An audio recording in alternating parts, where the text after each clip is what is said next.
a journalist, and I'm also an insanely curious person. So in 22 years as a journalist, I learned how to do a lot of new things. And 3 years ago, one of the things I learned to do was to become invisible. I became one of the working homeless. I quit my job as a newspaper editor after my father died in February of that same year and decided to travel. His death hit me pretty hard, and there were a lot of things that I wanted to feel and deal with while I was doing that. So I've camped my whole life, and I decided that living in a van for a year to do this would be like one long camping trip. So I packed my cat, my Rottweiler, and my camping gear into a 1975 Chevy van, and I drove off into the sunset, having fully failed to realize 3 critical things. 1, that society equates living in a permanent structure, even a shack, with having value as a person. 2, I failed to realize how quickly the negative perceptions of other people can impact our reality if we let it. And 3, I failed to realize that homelessness is an attitude, not a lifestyle. At first, living in the van was great. I showered in campgrounds, I ate out regularly, and I had time to relax and to grieve. But then the anger and the depression about my father's death set in. My freelance job ended, and I had to get a full-time job to pay the bills. What had been a really mild spring turned into a miserably hot summer, and it became impossible to park anywhere without it being very obvious that I had a cat and a dog with me, and it was really hot. The cat came and went through an open window in the van. The doggy went to doggy daycare, and I sweated. Whenever I could, I used employee showers in office buildings and truck stops, or I washed up in public restrooms. Nighttime temperatures in the van rarely dropped below 80 degrees Fahrenheit, making it difficult or impossible to sleep. Food rotted in the heat.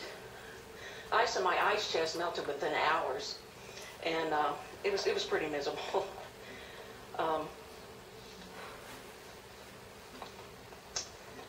I couldn't afford to find an apartment, or couldn't afford an apartment that would allow me to have the Rottweiler and the cat, and I refused to give them up. So I stayed in the van.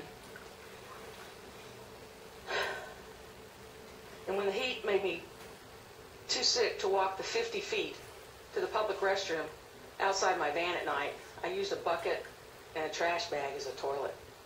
When winter weather set in, the temperatures dropped below freezing, and they stayed there, and I faced a whole new set of challenges. I parked a different place every night so I would avoid being noticed and hassled by the police. I didn't always succeed. But I felt out of control of my life. And I don't know when or how it happened, but the speed at which I went from being a talented writer and journalist to being a homeless woman living in a van took my breath away. I hadn't changed. My IQ hadn't dropped. My talent, my integrity, my values, everything about me remained the same.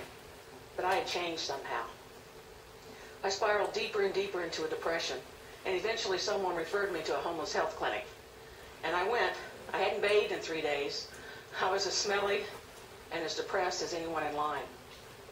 I just wasn't drunk or high. And when several of the homeless men realized that, including a former university professor, they said, "You aren't homeless. Why are you really here?" Other homeless people didn't see me as homeless, but I did. Then the professor listened to my story and he said, "You have a job. You have hope. The real homeless don't have hope." A reaction to the medication the clinic gave me for my depression left me suicidal, and I remember thinking, if I killed myself, no one would notice.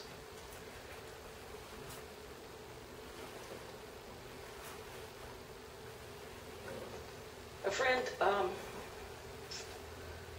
friend told me shortly after that she had heard that Tim Russert, a nationally renowned journalist, had been talking about me on national TV.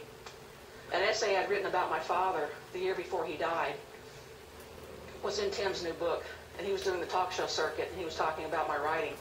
And when I realized that Tim Russert former moderator of Meet the Press was talking about my writing while I was living in a van in a Walmart parking lot, I started laughing. You should too. I started laughing because it got to the point where, was I a writer or was I a homeless woman? So I went in the bookstore and I found Tim's book.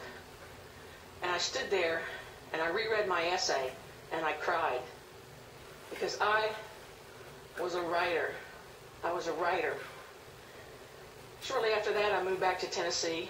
I alternated between living in a van and couch surfing with friends, and I started writing again.